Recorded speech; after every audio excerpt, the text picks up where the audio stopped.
KPK sudah dapat hitungan kerugian korupsi kuota haji X Menak Yakut. Komisi Pemberantasan Korupsi, KPK, mengatakan perhitungan kerugian keuangan negara dari kasus korupsi kuota haji sudah rampung.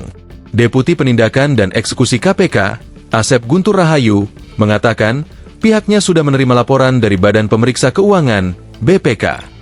Betul, sudah selesai perhitungannya, kata Asep di Gedung Merah Putih, Jakarta, Jumat, 26 Februari 2026. Meski demikian, Asep enggan mengungkapkan jumlah kerugian keuangan negara dari kasus dugaan korupsi kuota haji yang menjerat ex-Menteri Agama Yakut Holil Qomas itu.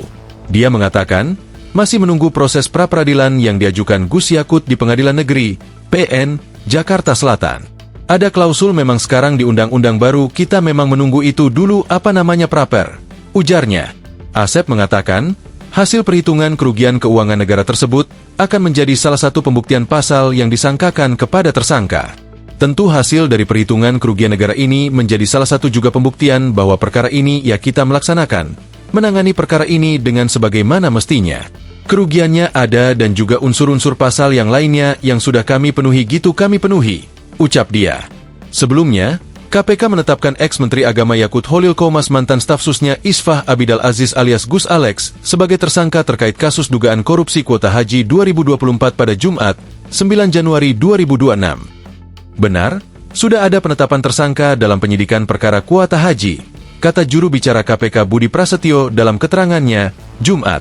Budi mengatakan, dalam perkara ini, KPK menggunakan Pasal 2 dan Pasal 3 Undang-Undang Pemberantasan Tindak Pidana Korupsi, UU Tipikor, yang mengatur tentang adanya kerugian negara.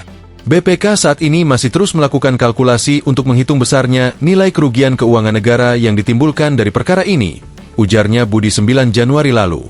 Kini kalkulasi kerugian negara sudah selesai meski KPK belum mengungkap nominalnya.